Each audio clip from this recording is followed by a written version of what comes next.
What's up, YouTube?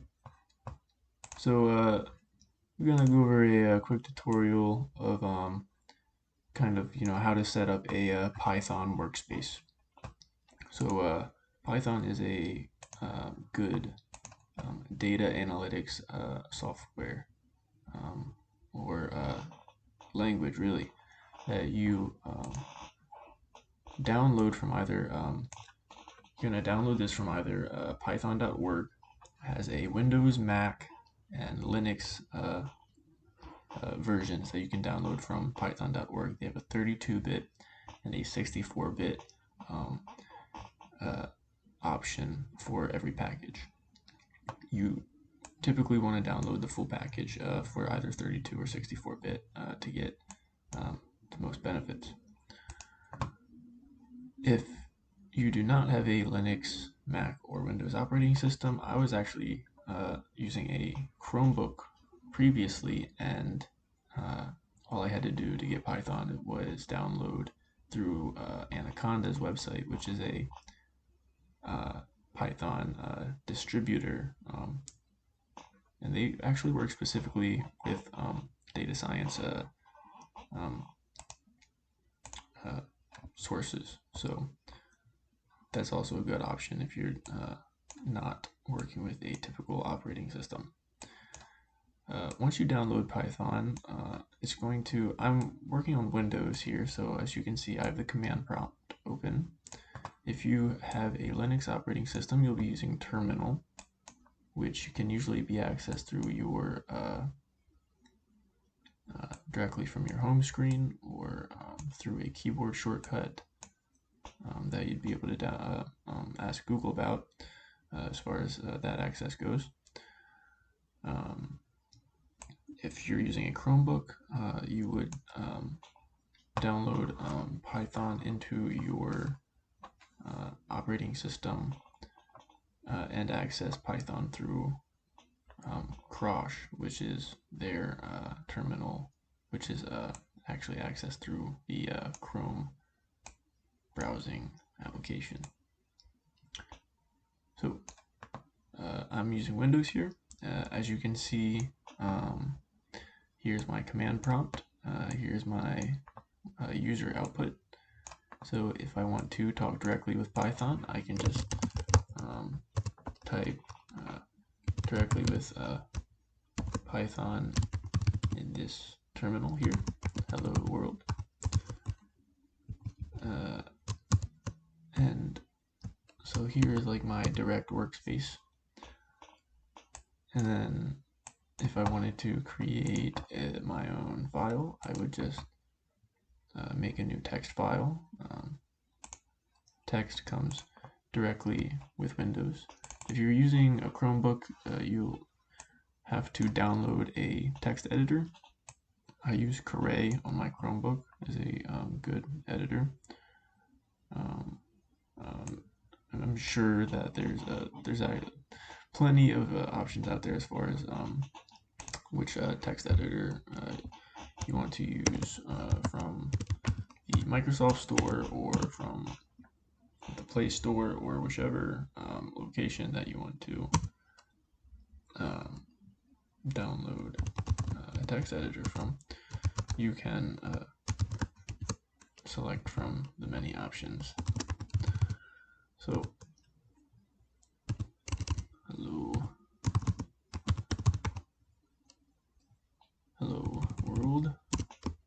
So if I wanted to create my own file here, I can save this file, save it to desktop as Python file.py. So when you're saving files, save them as a .py file. On Windows, I just select all files, and I will specifically be able to access this from my desktop. So from Notepad, there's really not much you can do after this is really just to create a text file. But once you've converted it into a Python file, there's a few things that you're able to do with it. So if I have my Python file here, if I open it up, so I saved it as a py file, and so I can edit this with a program called idle, which is downloaded in the as part of that initial download. When you download from python.org, idle comes in the package automatically. So it's like a text editor and a tester kind of blended into one. So it's like its own work environment that you can use. So what's really useful is this color coding. So as you can see, my comments are in red, and I'm sure that you can format like the color coding, spacing, all kinds of things. My tab right here is 8 spaces. It's not a white space, so I can basically do everything from this idle location. Once I've created that text file, I like working actually in idle. So if I wanted to say I'm done right here, I just want to print hello world. I can click run the module, and it will automatically open up the Python shell, and it will output my code here. So it's really handy. I don't have to use I don't have to navigate to Python through my command prompt, and I don't have to deal with the logistics of talking with the Python interpreter directly. All I need to do is edit my code here. X equals 1 if x equals 1.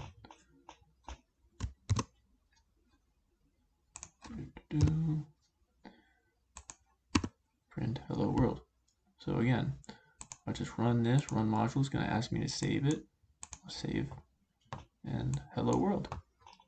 So I really just I'm able to switch between Python's idle here, which is my original file.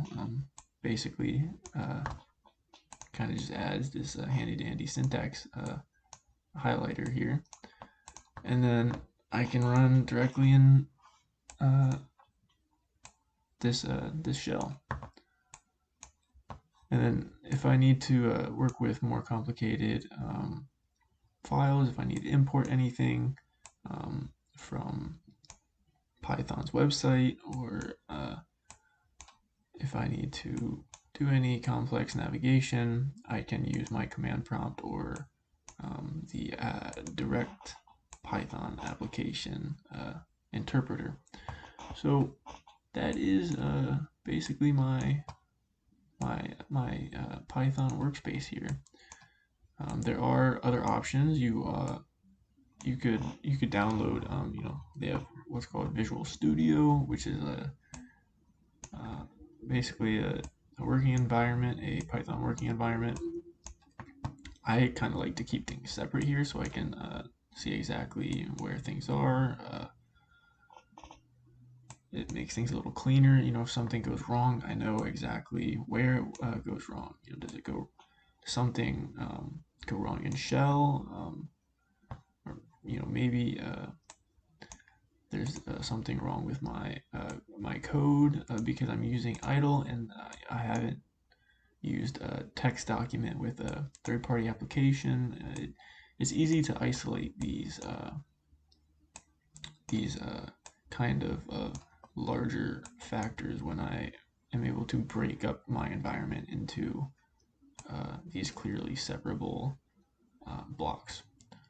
So that is how to get started with Python. Just remember, all you have to do is download the Python kit from python.org. If you're using a Chromebook, make sure you download Anaconda first from Anaconda. I think it's anaconda.com or anaconda.org. if you're interested in data science, this is definitely the way to go using Python. So I'm going to make a next video explaining exactly what you can do with this application. Once you have your workspace set up, I'm gonna teach you exactly what these statements mean, exactly what they are, and maybe we will be able to make a code from scratch, which would be fun. So I'll see you then.